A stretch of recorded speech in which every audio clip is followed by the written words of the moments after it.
2005 मध्ये या विषयावर जेव्हा हा प्रश्न उपस्थित झाला, मला वाटतं की 2-3 वर्षात हा प्रश्न सुटला असावा, पण 2026 मध्ये सुद्धा हाच प्रश्न येतोय।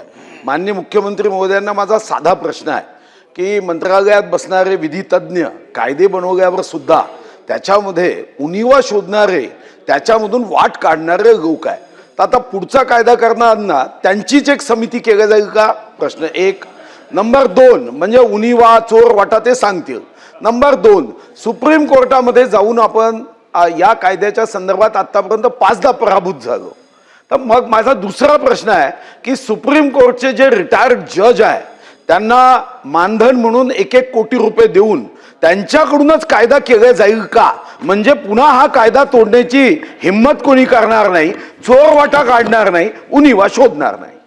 थोडंसं मला हे रेकॉर्डवरती घेता येईल का याचा विचार करायला लागेल, कारण डिव्हिजन ऑफ पॉवर खाली कायदे करायचा अधिकार हा फक्त आणि फक्त या विधिमंडळाला आहे। त्यामुळे या सभागृहाचे अधिकार कुठे शिथिल होतील, त्याच्यावर कुठे गदा येईल असं वक्तव्य कोणी करू नये।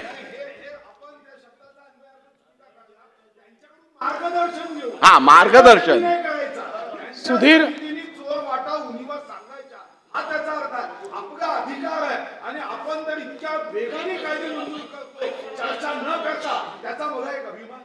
सुधीर भाऊंनी जे पहिले सजेशन दिलं ते सजेशन एकदम अमान्य।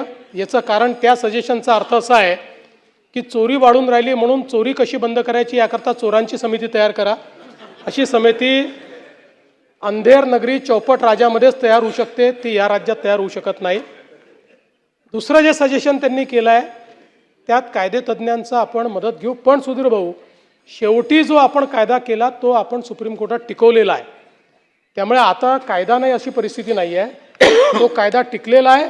आता त्यातनं त्यांनी पळवाट ही काढली आहे की त्या कायद्याच्या अंतर्गत लायसन्सच मागायचं नाही, ते दुसऱ्या कायद्यात मागतात। म्हणून आता दुसऱ्या कायद्यात अमेंडमेंट करून लायसन्स घ्यायचं असेल तर याच कायद्यात घ्यावं लागेल, या कायद्यात घेता येणार नाही, अशा पद्धतीची अमेंडमेंट आपण आणतो। ही चोर पोलीसची लढाई जन्मभर चालली आहे, ते पळवाटा शोधणार आणि आपण पळवाटा बंद करणार। प्रश्न क्रमांक 6। प्रश्न क्रमांक 36,334।